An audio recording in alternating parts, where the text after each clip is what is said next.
today's event, I'm just going to speak at the beginning for around 5 minutes as to why we're here and what got us here.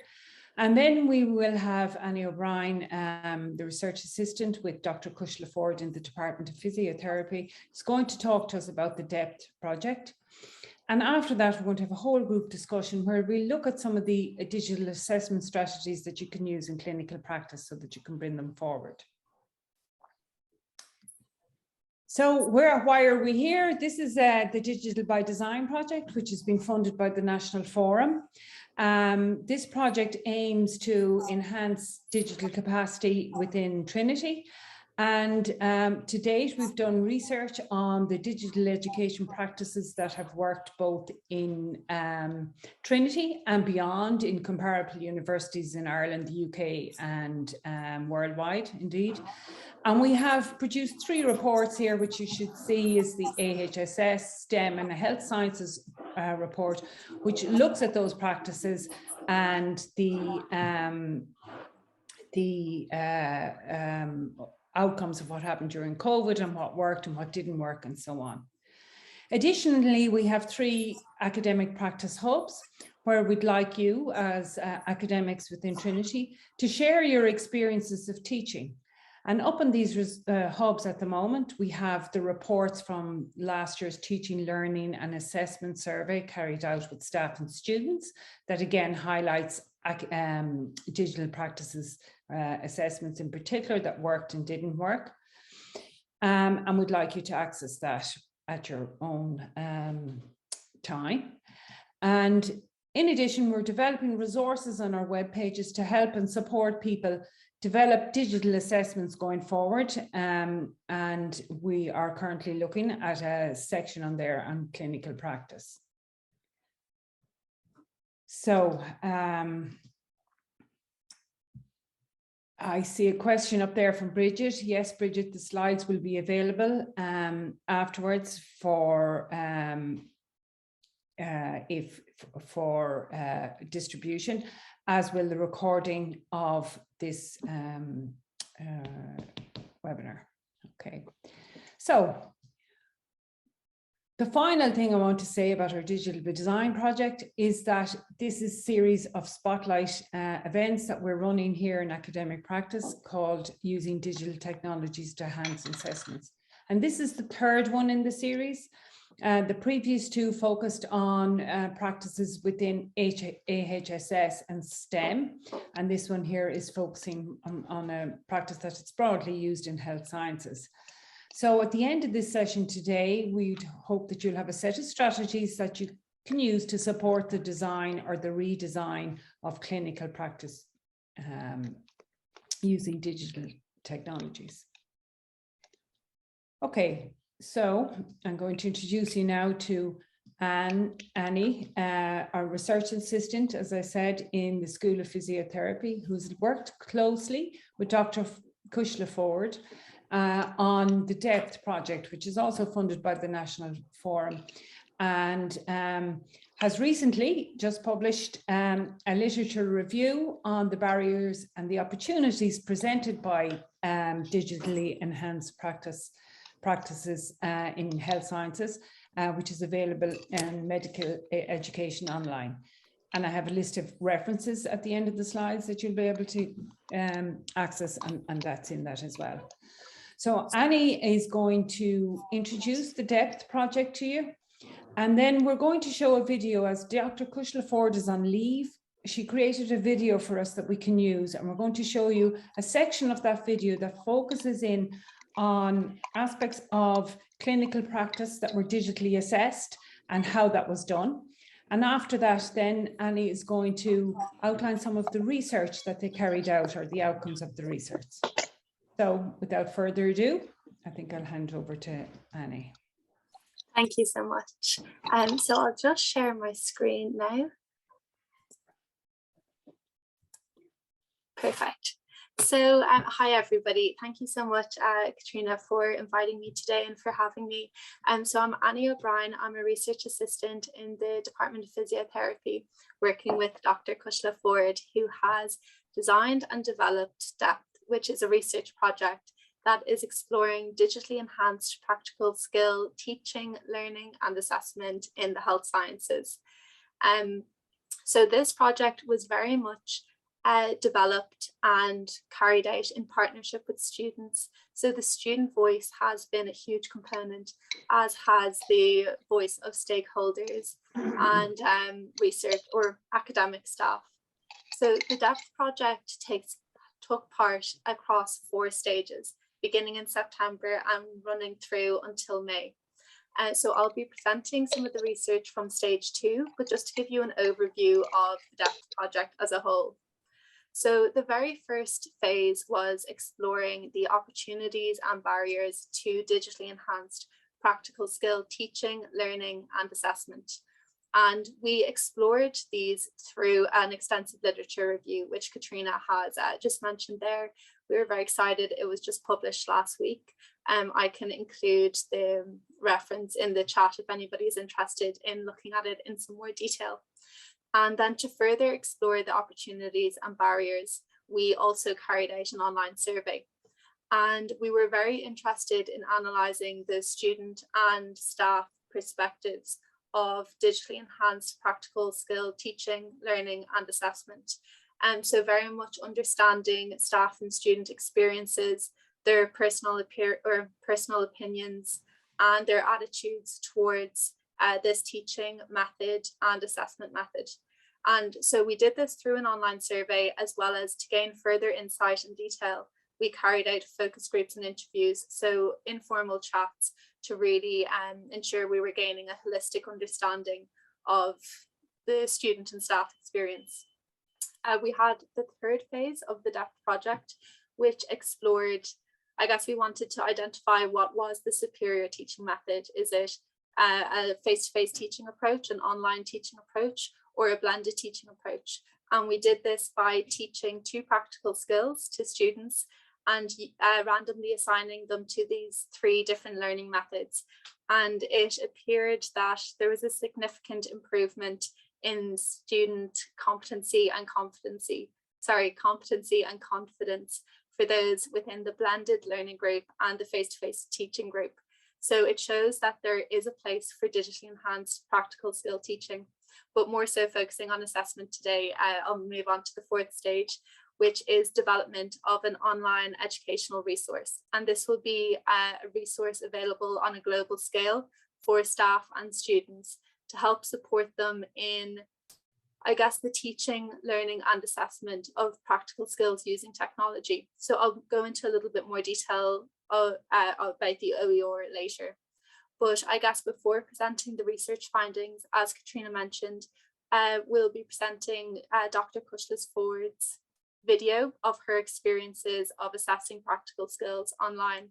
So just to give a brief overview, Cuisle helped develop the postgraduate diploma in clinical exercise, and this is a diploma for healthcare clinicians to help support them prescribing exercise for disease prevention and treatment. So it's a fully online postgraduate course, and the assessment methods include multiple choice questionnaires, essay questions, reflective reports, and then interestingly, video submissions of practical skills. So Cuisle was able to gain insight into the limitations and the possibilities of digitally enhanced practical skill assessment. So I'll stop sharing my screen and I'll let Katrina share that video now.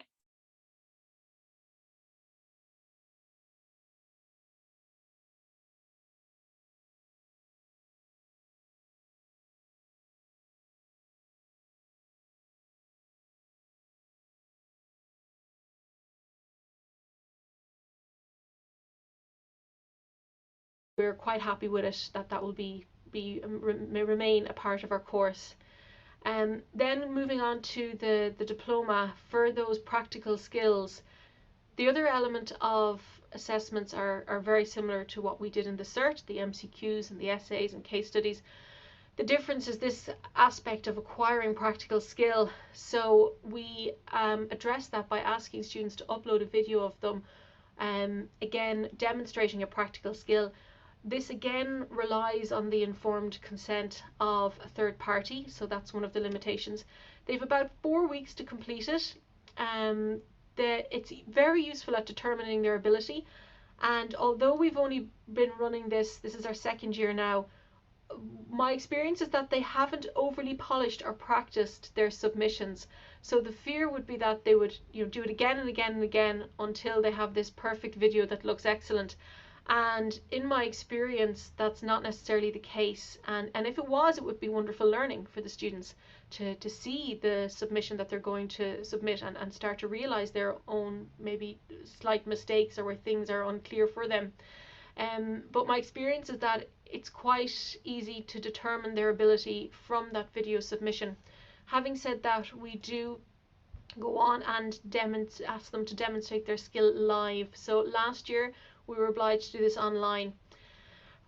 We didn't record it because of the reliance on a third party. The difference being that for a video submission, the third party could watch the video and consent exactly to what was being submitted.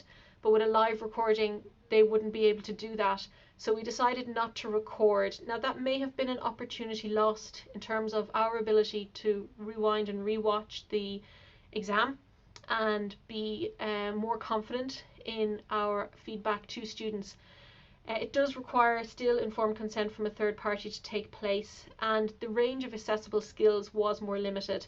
So given that this was taking place in either the home or clinical workplace of our students, who were all postgraduate clinicians, it was not possible to assess certain skills which required equipment or space that was not accessible to that student. So we spoke to the students beforehand about the venue and what they had available to them, and from that we were able to taper or give a realistic list of accessible skills. So that was a limitation. However, for the skills we did assess, ability was quite evident. Again, I was surprised at how easy it was over video to adequately assess practical competencies. It's not what we will choose going forward. We are hoping this year to get people back in the laboratory, and I think in fact it was possibly harder on students. They did have the option to come to the laboratory, and none of them chose to be assessed in our laboratory. They all chose to be assessed in their own workplace. That in itself, I felt, empowered them and made them more relaxed. They were in an environment that they were the masters of. They knew where all their equipment was. They were used to using the equipment. It was their space. And that really added to the situation for them, and it was a great advantage to them. And that came across, the confidence came across. Where it lacked or where it was limited was in our ability to really see specifics of what was going on, to read a manometer, to zoom in on things was not as easy as it would have been in person. And I do believe that had they had more time in the laboratory, it may have been easier for them to hit certain things that we were looking for in their competencies. Having said that, I was happy to stand over the competencies assessed in our students, and that was what we were going for as let's say the lowest bar of this online assessment, and that was certainly, I felt, achieved quite well. So final thoughts. Overall, it's been successful with positive student feedback.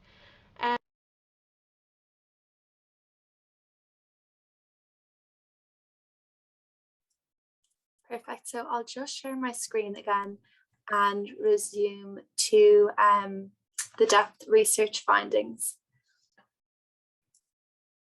So just to give some context, we captured the staff and student voice across the health science faculty, and the participants represented each of the health science disciplines. So this is just a word cloud to, I guess, illustrate that. So we asked staff and students about their thoughts, experiences, and their attitudes towards digitally enhanced practical skill assessment. So in terms of what are the opportunities presented by this assessment method? And we found that there was objectivity, flexibility, and then a student preference for digitally enhanced, I guess, video skill demonstrations. What are the barriers to digitally enhanced practical skill assessment? There's difficulty identifying the appropriate method for assessment. And then what about assessment integrity? And then I just want to touch on moving forwards, what we're learning from this and how we can improve, I guess, practical skill assessment in this kind of post-COVID era. So an opportunity presented by digitally enhanced practical assessment, it allows for objectivity, and this is something that staff reported. So teaching staff described the ability to pause and rewind pre-recorded submissions as a feature that allowed them to accurately grade the competency and they provide feedback to the student so they could review and assess the performance in detail. So one staff member said, "What I think was good about it is you have the ability to stop, rewind, go again, because you always have to give the student the benefit of the doubt that maybe you just missed something. So sometimes you're giving someone an extra mark rather than putting them down. Also, you have that ability of having a second assessor come in and do it as well. So, you know, there might be benefits to having some things digitally assessed in that manner and a bit of objectivity to it." So a second opportunity that was provided is that it gives students flexibility. So educators perceived students as more prepared and confident than usual and more prepared for what to expect. And I think we can all appreciate that assessments are always a daunting experience. So any opportunity to give students a little bit of, I guess, freedom, as Cuisle said, empowerment to be in their own environment and reduce that assessment anxiety. So something, as we spoke to students, we kind of felt that this improved confidence might be due to the students' ability to control their exam environment. So students described feeling more relaxed and reduced assessment anxiety when carrying out an assessment at home. So one student said, "The use of MS Teams when carrying out an oral patient consultation worked okay, as it's very similar to how it would be in person, yet being in the comfort of your home while doing it made it slightly less stressful." So a third opportunity was, interestingly, this seemed to be a preferred method of digital assessment when compared to maybe online essay writing or MCQs. So one student said, "I like the recorded practical because you have to perform it and you're either going to get it right or I'm going to be wrong." And I asked, "So you feel it's more accurate representation of your knowledge?" And he responded, "I do. I would also find talking your way through it as opposed to writing about it might even be beneficial for the student. Before, I was just going through the motions. When I actually had to explain it verbally, I was like, oh yeah, this makes sense." So I'm a big fan of the recorded assessment. I think it's better for the students, more helpful to the examiner as well. And I think that's an interesting point. It hits off what Cuisle was saying, where you lack that ability to zoom in, but perhaps if the student is verbally describing what they're doing, that can kind of be a way of overcoming that challenge. So I'm just going to touch off some of the challenges that did arise. And that is for staff, a difficulty identifying an appropriate assessment method. So we had 41 staff members complete the online survey, and 56% of these staff members reported not carrying out digitally enhanced assessment methods. And one of the reasons for this, reported by 39% of staff, was they struggled to identify an appropriate assessment method to use. And then 13% lacked confidence in using a digital technology for assessment. So I think really being mindful of what supports are in place for staff in terms of that continuous professional development, how accessible that is, and also whether there's anything in place to help guide staff in identifying and choosing an appropriate assessment method. So I'll touch on that a little bit in the moving forward section. And then concern around the integrity of online assessment. And I think this was really striking across the participant, the staff voice, as well as the student voice. So one staff member said, "The integrity of online assessment has been a major concern in the School of Medicine. I think it's a big fear in our school in particular, you know, about standing over online assessments.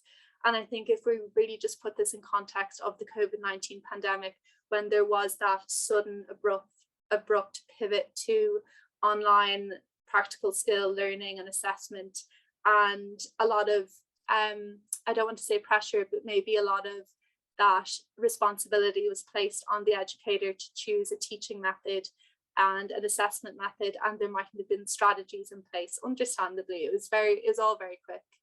So as well, poor setup of equipment during remote assessment. So for example, poor positioning of a camera that doesn't allow the staff member to see what the student is doing, or poor lighting, again, not allowing a good visual or quality of a video skill demonstration.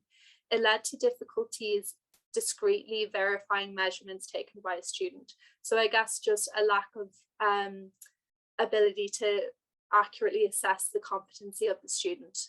And then in terms of the student voice, they were worried that examiners were not able to accurately, I guess, appraise skill competency through a webcam, resulting in difficulty receiving an accurate grade.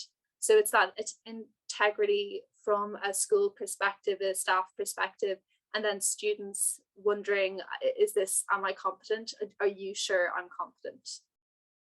So moving forward, I guess really just emphasizing the importance of standardization and having a strategy in place as we move forward. So one staff member said, "I believe this is the future of learning," and they were referring to digitally enhanced practical skill teaching and assessment. However, we need a coherent learning and assessment strategy for staff and for students.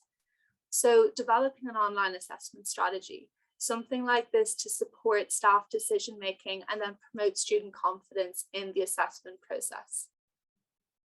And then creating interdisciplinary guidelines. So an example of this might be detailing how to successfully set up equipment. And that will support students in recording high quality skill demonstrations. And it then might as well improve student trustworthiness of remote grading.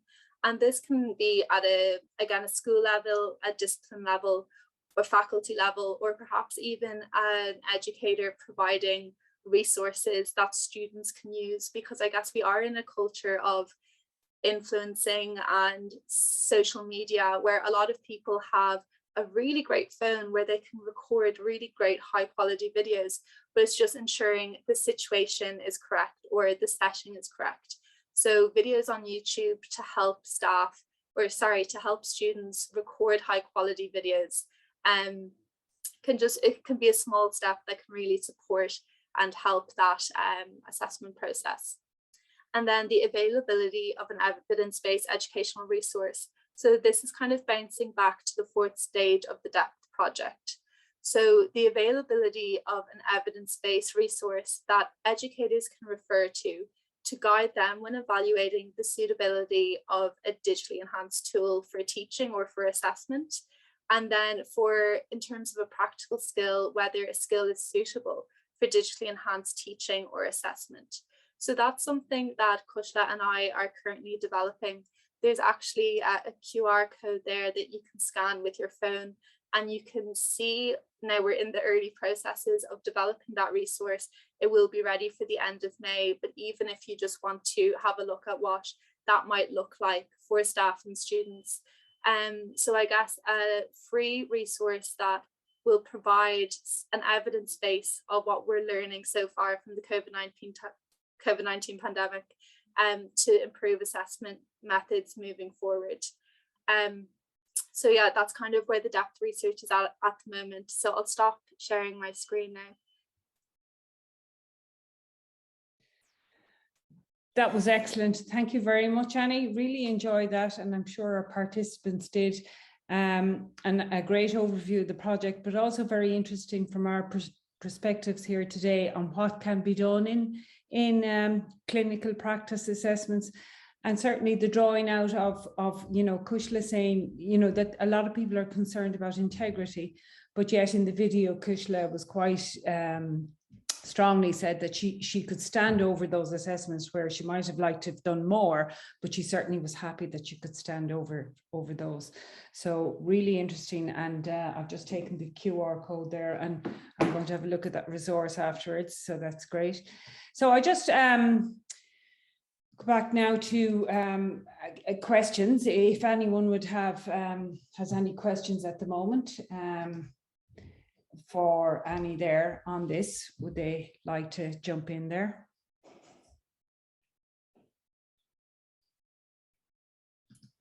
Hi, Annie. Sorry, I turned on my video there. My name is Karen McTeague. Is it okay to use my mic for this part? Yeah, fire ahead, Karen. Yeah. That's great. Hi, how are you? Hi, Katrina. Thanks, Karen. I'll turn on my video there, sorry. So Annie, I work in the School of Nursing and Midwifery, and I'm one of the tutors there. So clinical skills is a very important part of my role. I think the work is amazing, and even during COVID, I probably would have adapted my own teaching as well. So it worked really well. So it's really an interesting topic. And I'm doing my own PhD on simulation-based education. So it's something that I'm thinking about, because we had to move to that forum for our students. So it's really, really interesting. So it's something I'm going to be following for sure. And like that, we had to develop some videos for those clinical skills, and we used them to supplement kind of the lectures online as well, but we didn't follow up. I suppose it was a missed opportunity on our behalf to see what they thought of it. So putting my thinking cap on now and thinking about how I could enhance it. So thanks, Annie. Not a bother. We actually, so I was very much focusing on assessment just here in this presentation, but a huge amount of the research that we've done is on teaching and what worked well and what maybe didn't work well for practical skill teaching and learning from the staff and student perspective. So even there, what you're saying about like recording videos of skill demonstrations, we found out what students loved about those, and then maybe what they wish staff did a little bit differently. So we have a paper that's currently been submitted, and we're hoping that it'll be published soon, but hopefully we'll have that integrated into the OER to give tips, tricks and recommendations of what worked well and maybe what we could improve on moving forward. So and some simulation based learning is included in that, so hopefully it'll be valuable for you with your PhD research. The best of luck with it. It's such an interesting area. Thanks, Annie. Thank you. No worries. Thanks, and thanks to that, Karen. I had also been in touch with, I think it's Sinead Lynch, who couldn't make it here today, but she's also a clinical practice tutor. And she did a lot of work and a lot of work on moving online like you, Karen, and had some ideas around formative assessment and how that can be enhanced in the clinical practice, you know, in breakout rooms using some sort of tables she had. But I have links to some of those resources at the end of the website. So I'll be, or at the slide, sorry, so you'll be able to access them. Is there anyone else there who would like to ask a question or make a comment?